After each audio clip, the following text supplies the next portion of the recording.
Back on. Xi Jinping, since his early days as President of the People's Republic of China, the head of CCP, has signaled at a robust nuclear force that was needed to mark China's ascent as a great power. He reflected fears that China's relatively modest nuclear weaponry could be vulnerable against the United States, and that the Chinese president seems to be putting that plan into action. Cihna News18, via our group editor security, Manoj Kumar Gupta, has learned some very interesting details, intriguing ones, and one that should propel this region, especially Bharat, into action. China's nuclear options are growing, and its military strategists are looking at these nuclear weapons not only as a defense mechanism but also as a way to intimidate and subjugate its adversaries, and making it integral to its comprehensive national policy. The latest that News18 has learned from our sources within the intelligence agencies is that the People's Republic of China wants to create world-class military for its use, and they will do everything to enhance their capabilities. Now, this is part of their global expansion policy to handle pressure from international borders. So how is the CCP and the PLA, how are they going about this?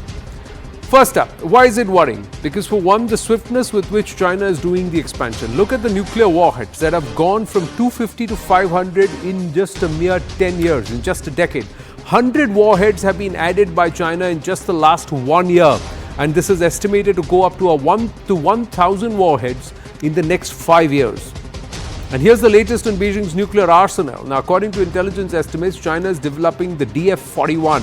It's a road and rail mobile ICBM that entered services, intercontinental ballistic missile, that entered into the arsenal around 2020.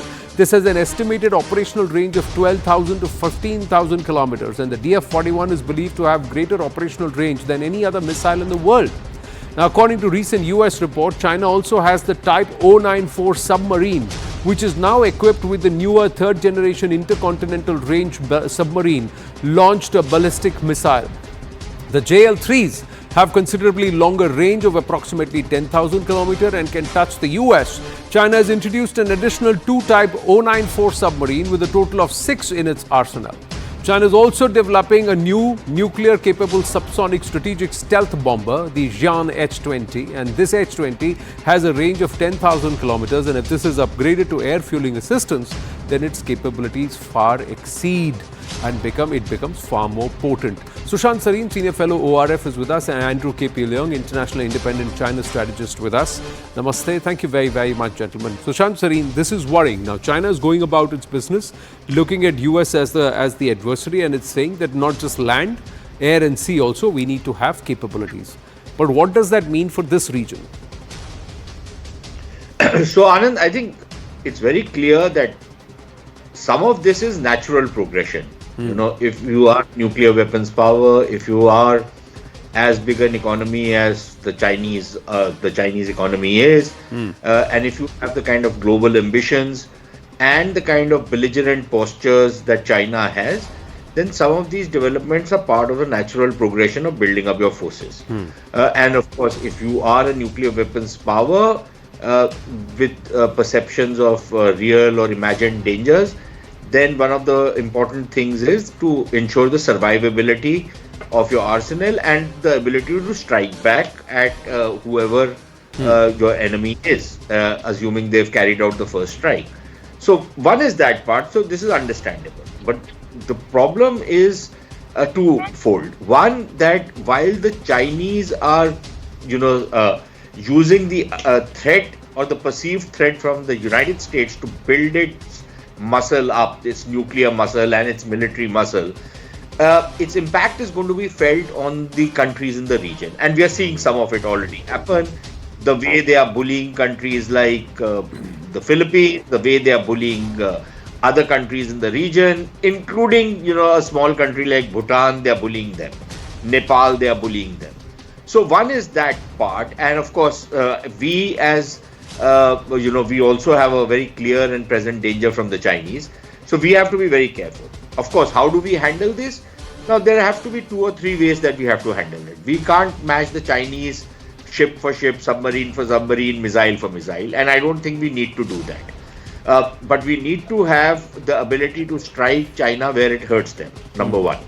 And I think we are developing those capabilities and those capacities. Those are being developed as we speak. We've seen nuclear submarines being developed out here. We've seen a very robust missile program. And just because we don't talk about our nuclear arsenal does not mean that we don't have it, Right. or it's fairly advanced. So one is that part of it. The second part of it is going to be, how do you change your strategic posturing in a way that whatever advantages that the Chinese might be trying to accumulate, how do you undermine those advantages at the strategic level? And I mean that both in the military field as well as in the political, diplomatic, economic field. Some of it the Chinese are doing for us with their foolishness, trying to take on the world, trying to, their wolf warrior diplomacy, their obnoxiousness, their belligerence. We are seeing all of that play out. So one is that they are making our job easier. But I think a lot of other countries are waking up to the threat that they face from China, and the kind of aggressiveness which they are seeing from China, converting an entire sea into their personal lake. Where does this happen in the world? But it does happen as the Chinese are concerned. They'll manufacture some incident of history to stake a claim for something. So tomorrow they'll say that some of our admiral in 20,000 years back had gone to Africa, so Africa is a part of China. So they are capable of doing that thing and manufacturing maps to prove it. But that is kind of really turning many countries against them. So there is that diplomatic thrust. And second is, as far as the military posturing is concerned, some of the tactics and strategies that we have to use will have to basically be of an asymmetric nature. And I think a lot of work is being done on that. So that if the Chinese were to try some kind of adventurism, they would have a very heavy price to pay for that. But is this preparation, Andrew, because a nation wants to be strong, robust and self-sufficient, or to defend itself? Or is the posture more aggressive? Are we looking at a conflict? Is there in the Chinese blueprint as laid down by Mao Zedong? And if Xi Jinping wants to achieve that by 2049, now they've advanced it, we're given to understand to 2035, is that perhaps an indication that it cannot be done without pushing for a war or a conflict? And is that what it's building up to? Because why would you add so many warheads in such a limited span of time? Well, China's strength is not the military. China's competition with the United States is not on the military. It's China's greatest strength, its greatest influence is economic connectivity. Because no matter what you do, most of the stuff in the world are made in China.